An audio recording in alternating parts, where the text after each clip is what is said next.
What are the signs of evil eye, and what are the treatments of it? I don't know. This has to be asked to someone who knows and who deals and treats such things. See, an evil eye is not a specific illness that you feel that there is rash on your skin or you have back pain. No, it differs. Someone's evil eye could be in falling sick. Someone's evil eye is in being unable to walk and he has knee problems. Someone's evil eye could affect his income, so he's kicked out of his job. Someone's evil eye could break up their marriage. I get so many people coming to me for counseling, and when I listen to them, I say that this is evil eye or black magic. There's something wrong. Yesterday I was with one of the sisters who was complaining about her marital life and husband, and as she was talking, I told her, wait, this is an evil eye or black magic. She said, no, there's nothing wrong with me. There are no signs. I say, I can tell. You're saying something is white, and a minute later you said, no, it's black. And when I bring it to your attention, you say, yeah, it's white. And then you go again and say it's black. So your thought process has been jeopardized by this evil eye. And you may not see it or you may not feel it. There are many signs of it. So how to treat it? The best thing is that you accuse someone of giving you an evil eye. If you know that, yes, my auntie said so and so, and since she said that sentence, I wasn't feeling good. Or my friend, or my cousin. Or if you know the person, then you should ask them to perform wudu and collect the wudu water. And among the things, they wash their face, their arms, their feet, and the inside of the garments. So the inside of the trouser or of the thobe, and get the water in a vessel, and then from behind you, someone comes and washes you and throws it from on top of your head downwards, and this cures you immediately. If this is not possible, I don't know which one. I have a gazillion people probably accused of that.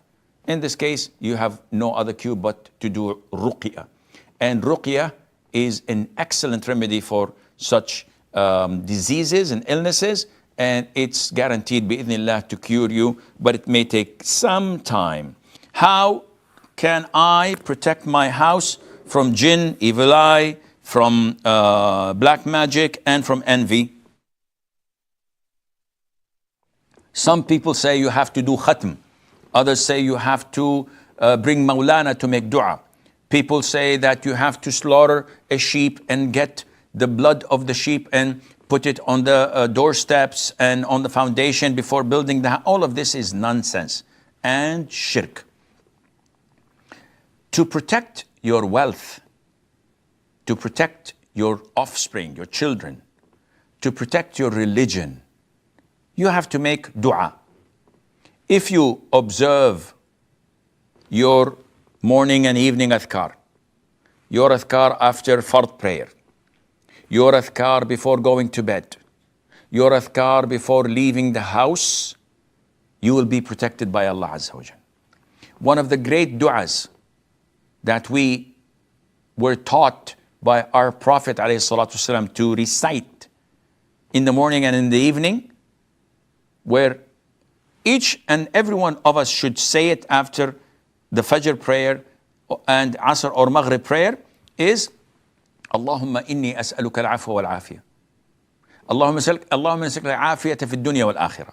Allahumma nas'aluka al-afwa wal-afiyah fi dini wa dunyai wa ahli wa mali. Allahumma astur awrati wa amir rawati wa ahfadni min bayni yadayya wa min khalfi wa an yamini wa an shimali wa fawqi wa a'udhu bi'azamatika an ughtala min tahti. This great dua includes asking Allah Azza wa Jal to grant you protection in your religion, in your world, in your dunya, in your family, and in your wealth.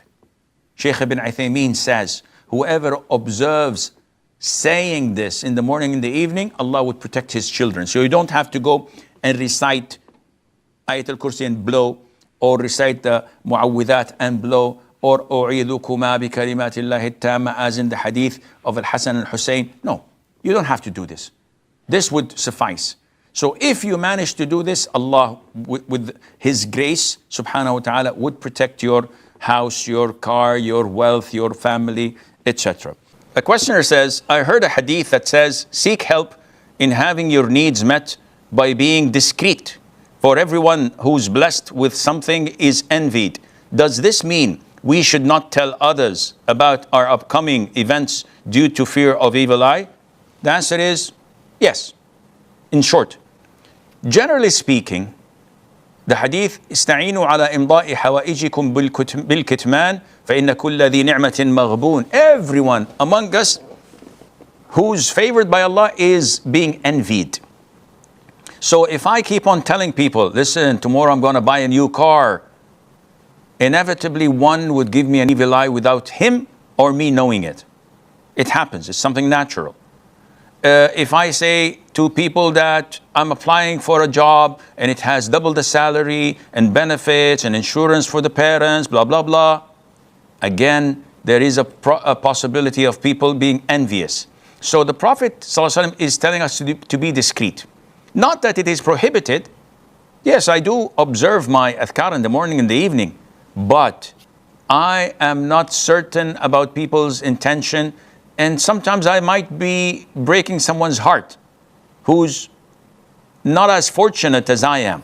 So the hadith is clearly stating that we should try to avoid this to the best of our ability, and Allah knows best. I have a question, Sheikh. So I go to certain events, like business events, where I have to like talk to people for business purposes. But every time I talk to all these, big CEOs and of the companies and stuff like that, I feel, some certain type of way. I feel bad because I can see their evil eye and fake mask that they put on their faces. So I just have a question. I can't just like say like I can't go there, and I still have to go for the business purposes. So I was just trying to see how can I protect myself from those type of people, and to not maybe pay attention, or how do I solve this problem? Why would they have evil eye if you're pitching for a job and they are CEOs? They don't need you. You don't give evil eye to someone who's way down below you, who's seeking your business and wanting something from you. So I don't understand your question. It's not only CEOs; it's a lot of people that work with them, and they have like they have evil eyes. So like, and I don't know. It just, okay. So in order for you to protect yourself from evil eye, number one, you have to observe religiously the adhkar in the morning, in the evening, after fard prayer, before going to bed, and before leaving your home. If you do this by reading the small booklet called Fortress of the Muslim, on my YouTube channel, you'll find a whole playlist of 70 episodes where Allah blessed me with explaining all the hadiths there. By reading these religiously and abiding by them, you'll be protected with the grace of Allah, and you have no fear, because it's like installing an antivirus. You're protected. It's a firewall that prevents their evil eye from catching to you, and inshallah, you will have the confidence to address them without fearing them, and Allah knows best. Alima from Nigeria, she says that, can we do ruqya if we suspect that someone gave us an evil eye? The answer is, if there is symptoms that you have evil eye, you can do ruqya without any problem. Just speculating, thinking, maybe someone saw my picture on Instagram, maybe someone browsed my pictures or my kids' pictures on Facebook and gave us an evil eye. So just to be safe, we will do ruqya. No, this is not permissible. Ruqya is for the purpose of healing. If you have something you want to be healed from, yes, go ahead. But if you don't have anything to fear and you just want to protect yourself, this is not the right way to do it. The right way is, one, block all means of evil eye. Don't post your pictures or the pictures of your loved ones. Number two, observe your adhkar in the morning, in the evening, after every fard prayer, before going to bed and before leaving your home. If you manage to do these things religiously, you'll be protected. This is your antivirus. Nobody can, inshallah, with the grace of Allah, cast any evil eye, black magic, jinn possession, envy on you, and Allah knows best.